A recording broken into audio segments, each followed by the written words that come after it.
आपने बतावी रहा છે ભાવનગર શહેરમાં ભારે પવન અને ગાજવીજ સાથે વરસાદ શરૂ થઈ ગયો છે।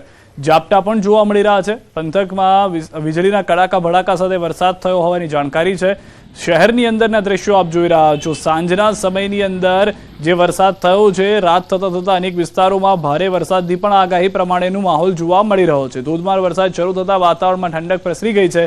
લોકોને ગરમીથી ચોક્કસથી રાહત મળી છે। શહેર સહિત પંથકમાં વીજળીના કડાકા ભડાકા સાથે ગ્રામ્ય વિસ્તારમાં વરસાદ શરૂ થયો હોવાની પણ જાણકારી મળી રહી છે। તો જે રીતે બોટાદના દ્રશ્યો જોયા, રાજકોટના જોયા, ગોંડલના જોયા, તેવા દ્રશ્યો ભાવનગરથી પણ જોવા મળી રહ્યા છે કે જ્યાં પણ ભારે વરસાદ જે છે તે જોવા મળી રહ્યો છે। ગોંડલ શહેર અને પંથકમાં કમોસમી વરસાદ। ગોંડલના ગ્રામ્ય વિસ્તારોમાં પણ વરસાદ। ગોંડલ શહેર તેમજ પંથકમાં બપોર બાદ વાદળછાયું વાતાવરણ જોવા મળ્યું હતું। ગોંડલ શહેરમાં વરસાદી છાંટા શરૂ થયા છે। ગ્રામ્યમાં રીબડા, શાપર સહિતના વિસ્તારોમાં પવન સાથે વરસાદ જોવા મળી રહ્યો છે। જે રીતે રાજકોટ શહેરમાં અને ગ્રામ્ય વિસ્તારમાં બપોરે વરસાદ થયો અને અનેક વિસ્તારોની અંદર કરા સાથેનો વરસાદ થયો, તેવા દ્રશ્યો હવે ગોંડલથી પણ મળી રહ્યા હોવાની જાણકારી છે। ગોંડલમાં પણ તે રીતનો જ વરસાદ અને તે પ્રમાણેની જ પરિસ્થિતિ જોવા મળી રહી છે। તો સૌરાષ્ટ્રના મોટાભાગના વિસ્તારોમાં જે રીતની આગાહી હતી તે પ્રમાણેની પરિસ્થિતિનું નિર્માણ થયું છે। બોટાદ, રાજકોટ શહેર અને ગ્રામ્ય અને હવે ગોંડલમાં પણ તે પ્રમાણેની પરિસ્થિતિ। વધુ જાણકારી ન્યૂઝ 18 સંવાદદાતા હાર્દિક પાસેથી મેળવીશું। હાર્દિક, હાલમાં શું પરિસ્થિતિ છે ગોંડલની? જી સિદ્ધાર્થ, ગોંડલ તાલુકાના તેમજ કોટડા સાંગાણી તાલુકાના ગ્રામ્ય વિસ્તારોમાં જે છે વરસાદ વરસ્યો હતો। ખાસ કરીને ગોંડલ શહેરમાં પણ અત્યારે વરસાદી માહોલ જામ્યો છે।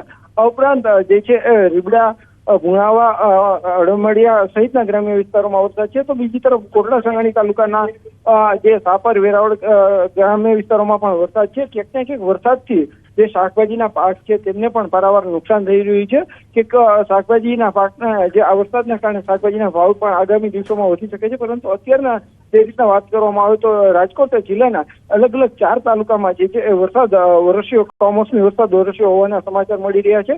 ખાસ કરીને અનેક વિસ્તારોમાં આજે બપોર બાદ અચાનક જ વાતાવરણમાં પલટો આવ્યો હતો અને ક્યાંક કરા સાથે વરસાદ તો ક્યાંક છૂટાછવાયા છાંટા સાથે વરસાદ પણ વરસ્યો હતો। આભાર સમગ્ર માહિતી બદલ। તો જે રીતની હાલની પરિસ્થિતિ છે રાજકોટ શહેરની, ગ્રામ્યની, તે રીતે જ ગોંડલમાં પણ વરસાદ થઈ રહ્યો હોવાની જાણકારી મળી રહી છે। તો ફક્ત ગોંડલ શહેર અથવા તો ગ્રામ્ય વિસ્તાર નહીં, બોટાદમાં પણ કરા સાથેનો વરસાદ થયો છે અને તમામની વચ્ચે આપ જોશો તો જે દ્રશ્યો જોવા મળશે, ગોંડલમાં પણ કેટલાક વિસ્તારમાં કરા અને ભારે પવન સાથેનો વરસાદ જોવા મળી રહ્યો છે। જાણે કે નાનકડું વાવાઝોડું પસાર થતું હોય તે પ્રમાણેનું ચિત્ર જે છે તે અહીંયા જોવા મળી રહ્યું છે।